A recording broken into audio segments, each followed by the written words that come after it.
one program, and it was all clear.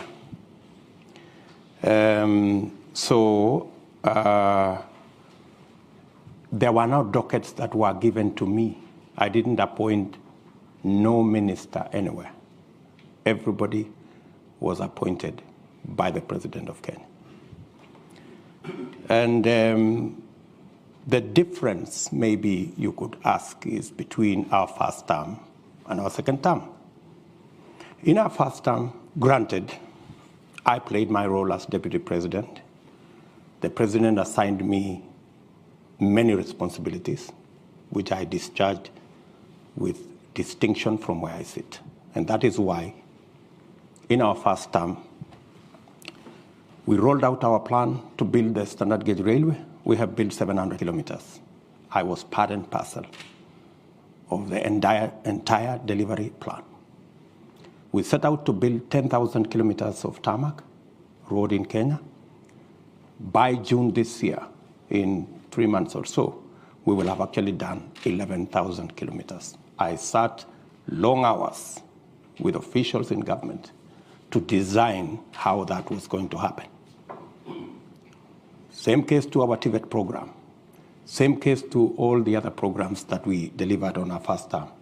And to demonstrate our success, we were re-elected in our second term with twice the margin we had been elected in 2013, clearly demonstrating that the people of Kenya were happy with our delivery.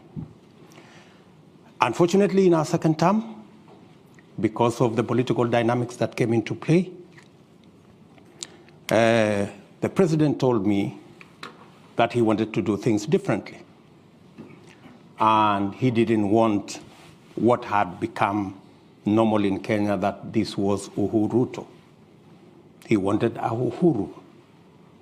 And I had a discussion, a candid discussion with him.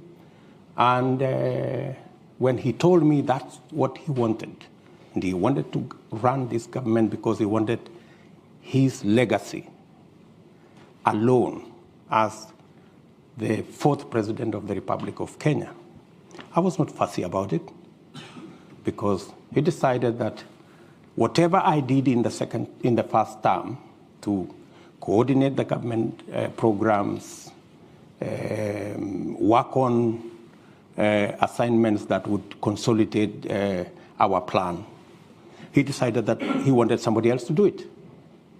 And I didn't complain. So Executive Order number 1 came into force, establishing a different arrangement in government. And I had no quarrel with it, because that's how the President wanted to deliver on his second term. Unfortunately, the people who the President maybe gave that responsibility failed him, because the whole Big Four plan fell apart. The housing plan never took off. The universal health coverage never took off. The whole space on agricultural transformation faltered, and we didn't see any of that plan. In fact, at some point, it forced the President to change the plan. So we went away from the original plan of Big Four. We ended up with another plan called BBI, changing the Constitution, working on all the rest of it, which unfortunately again went up in smoke because it was purely unconstitutional. So how do I do things differently? If we had done things the way we had done in our first term, making sure there are clear lines between the opposition and government, so that government can be held to account, so that the opposition can play its role, so that instead of the opposition being lackeys and being brokers and being the ones organizing cartels in government and participating in corruption. They should be providing oversight. You're correct. You know, Kenya is in a worse place today. There is no oversight. The fellows who are supposed to provide oversight in the opposition are the ones driving the scandals from KEMSA to all this. They are the ones participating in the troubles. Coming to my grand lady here. Yes, there are people who are skeptical about whether we will have free, fair elections, and especially peaceful elections. The point of elections being violent for the last 3 elections has largely been the refusal by participants of the election to accept the outcome of the election. That has been the point of departure. I can say with a lot of confidence that the last 2 elections did not have tribal anglings. We largely ran 2 formations, one in NASA, one in Jubilee, that largely represented the face of Kenya on both sides. The only challenge that came is when our competitors refused to accept the outcome of the election, organized demonstrations, swore themselves in, did all manner of things, and drove the country into violence. The undertaking I give as a candidate, and I have done it publicly, is that William Ruto will accept the outcome of the election whichever way it goes.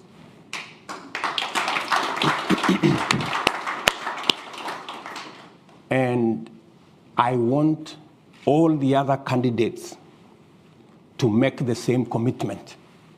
They have not made the same commitment. They are dodgy about whether they will accept the outcome of this election. In fact, many on that side, it's in the public domain, have said they will rig the election, right? Many on that side have said to those who care, even if William Ruto wins this election, Uhuru Kenyatta will not hand over power to him. They've said that in public, right? So, what we need is those of us as Kenyan leaders, the Kenyan public, and our friends in the international community to speak to all the candidates so that they can commit in public unequivocally that they will accept the outcome of this election. And I say so, especially the notorious ones who have never accepted the outcome of any election until they commit that if they lose this election, which is most likely going to be the case, that they will accept the outcome of the election. That way, we can guarantee peace after the election by making sure that all the participants do what I have done publicly.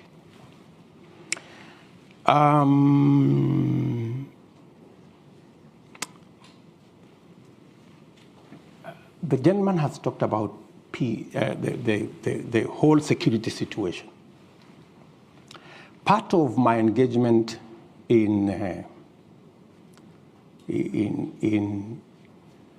let me reframe it first. Addressing ourselves to the inclusive economic model goes a long way in managing the security situation within our country, because many of times the contestations and the conflicts are around resource sharing. The sooner we address ourselves, increase the possibility of our pastoralists, make sure that we enable our pastoralists, enhance their productivity, enhance the productivity of our farming communities, build resilience, and make sure that we using the inclusive economic model, we carry everybody along. We will pacify the country within. And working with our development, with our international partners. And this is the discussion I was having with the State Department. And hopefully I will have that statement with the Minister for Defense and the Minister for Africa tomorrow here in the UK, is on how we can build on the partnership that exists at the moment to deal with violent extremism and to deal with the challenge of terrorism and to deal with the issues that are cross-border, how we can build that alliance around AMISOM, around the partnership we have to secure not just Kenya, but to secure the region so that we can make it available for investors and for partners to work with us in the progress of our country.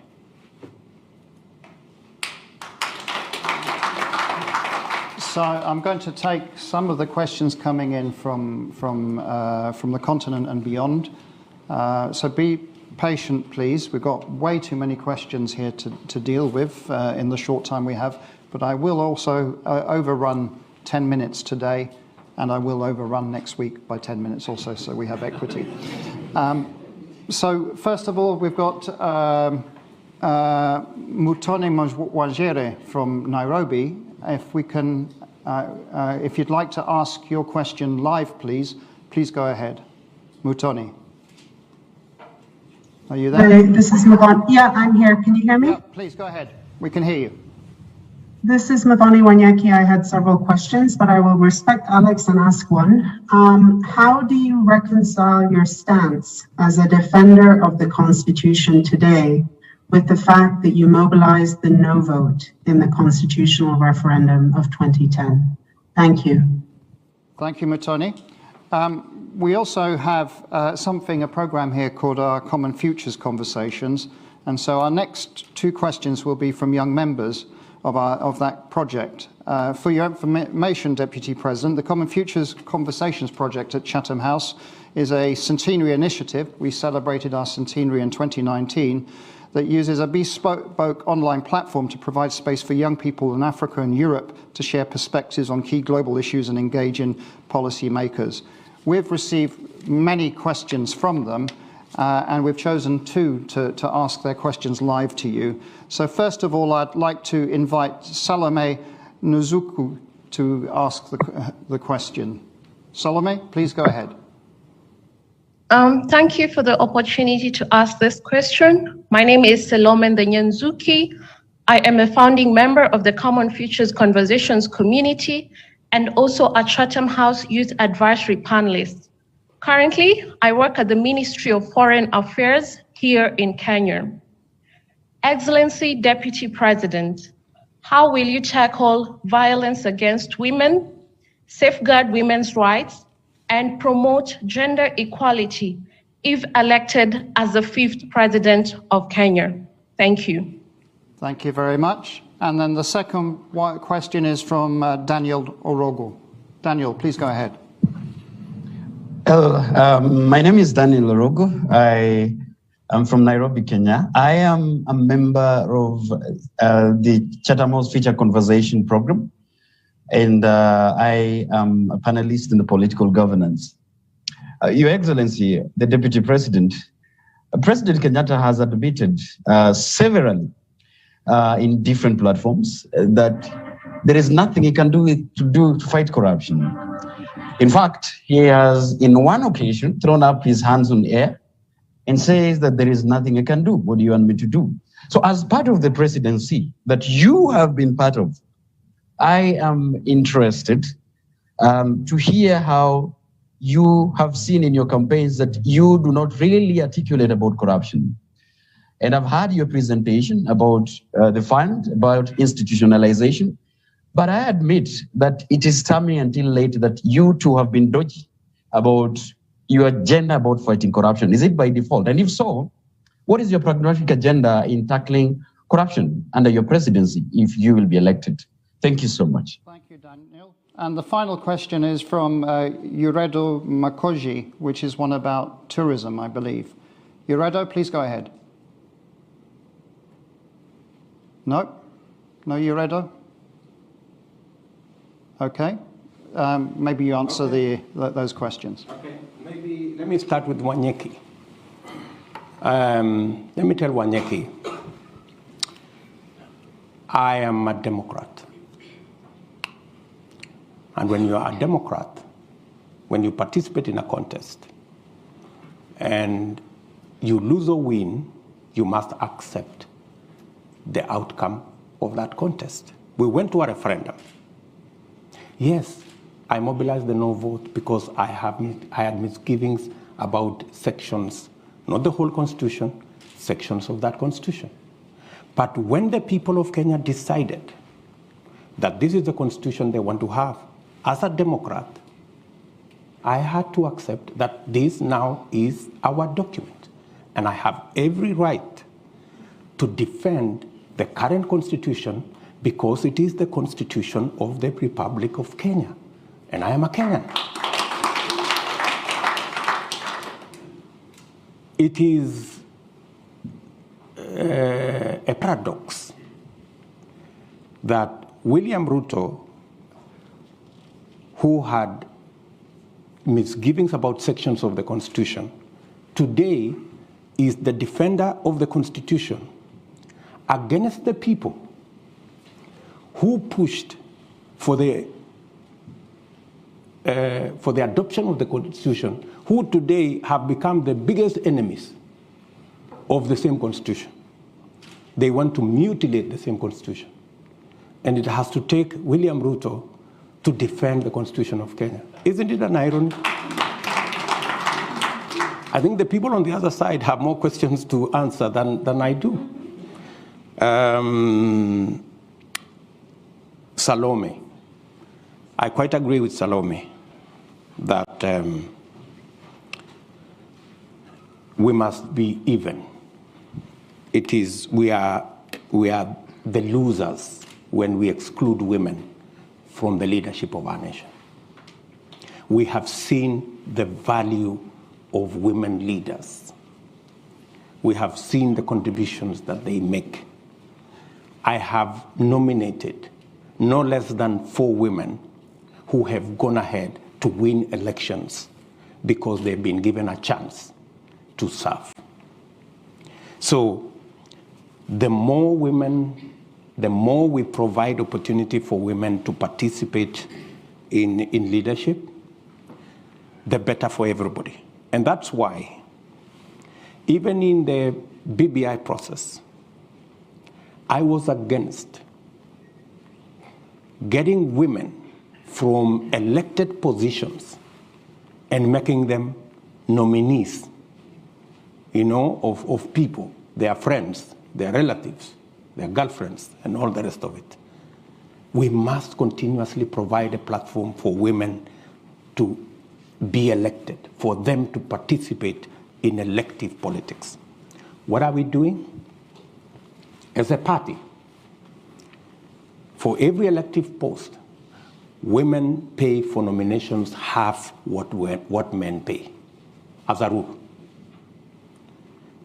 Number 2, we have made it absolutely clear. It is in the rules of our party that any violence is an automatic ticket to disqualification, especially violence against women. So violence is a no-go zone in our party. Violence against women has the severest consequences because we need to provide the opportunity for women to participate in the leadership of our nation. And going forward, we will support the affirmative action components that ensures that representation progressively until we have parity on matters to do with gender becomes our part of our equation until we get everybody the opportunity to be elected. David, I don't remember what David was asking. Can you remind me, David? Corruption. Yes, good. David was asking about the subject of corruption. And precisely, he's captured it very well, that there are so many people who pontificate about the fight against corruption. He said, President Kenyatta at some point said there was nothing he could do. I think that's a question he needs to direct to President Kenyatta. I would not throw up my hands that I have nothing to do. I have something to do. I need to get the criminal justice system to have its own financial independence, give them the capacity, the software, the human capital, the hardware to deal with corruption. I have said that I will roll out the judiciary fund to enable the judiciary to deal with accountability by providing them the human resource, the financial independence, the hardware and software to be able to adjudicate over matters and to deal with corruption cases expeditiously. Part of the lethargy around corruption is because it takes 10 years for a corruption case to be dealt with. Why? Because the whole investigation chain is lethargic, and the judiciary do not have the capacity to fast track because they are constrained financially, because we haven't made it possible for them to have that capacity to deal with matters to do with corruption. I have been very clear in my mind as to why the fight against corruption is top on our priority by institutionalizing the fight against corruption. And it is not going to be something personal between me and my friends or my enemies. It is something between the criminals and the law. And in my very honest opinion, the rest of the people who are giving us long lectures about corruption, it is public knowledge in Kenya that there are people who run a laundry to clean, corrupt people. If you are a corrupt person, you just need to pass through some office, pay some small stipend, and all of a sudden you are a clean person, you have no case to answer. I don't think that's what fighting corruption is all about. I don't think personalizing the fight against corruption so that it is me versus my enemies, that's not how to fight corruption. The way to fight corruption is to build the institutions that can independently deal with the challenge of corruption. One final thing.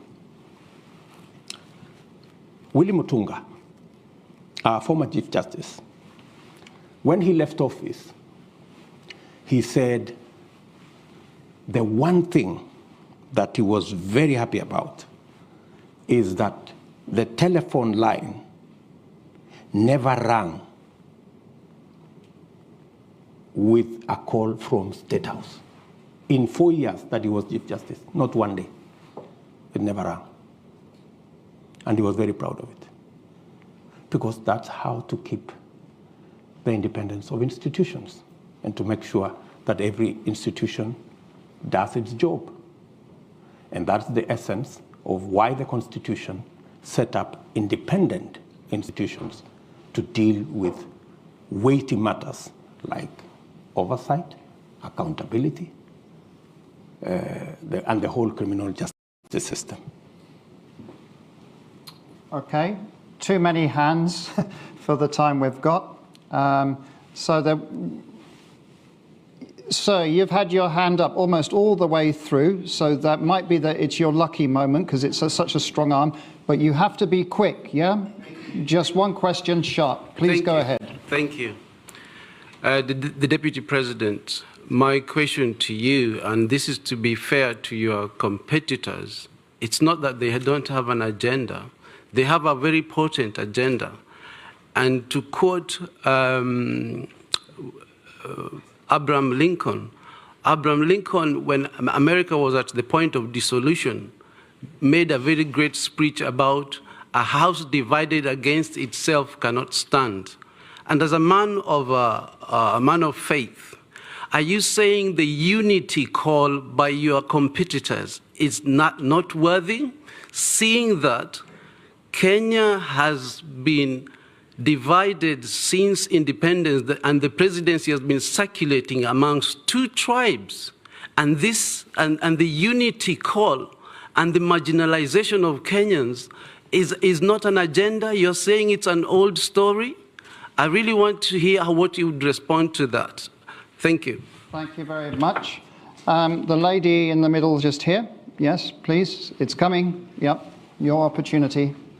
Thank you very much. My name is Karen Juguna. I am a midwife here in the UK. I trained and practice here. And my question is around health. Women's health and sexual reproductive health is an issue that's close to my heart.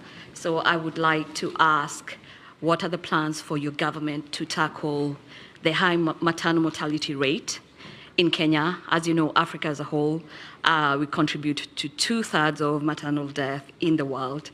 And Kenya has its fair share. And also to ask what your opinion is in terms of legalizing abortion, which is one of the highest contributors of maternal mortality, and how we can evolve these conversations that are very emotive and also very driven by our faith. But as a profession, putting my professional hat on, I think that we need to have this discussion. Women need to have choice, and also look at ways in how we can prevent women from dying from preventable causes. I know there's a lot of work that has been done by the Beyond Zero campaign, and it would be interesting to see how you can, what are your plans in terms of building on that and ensuring that no woman should die from preventable causes in childbirth. Thank you very much. And then the last question, and here's the gentleman there with the blue checkered top. Yeah, you, sir. Good afternoon. My name's Joseph Muchibi. Ladies and gentlemen, Your Excellency, welcome to London. First question. One question, please. We've got no more time than that. One. Okay. Painstakingly has been a dominant word that you've used in explaining your role in political parties.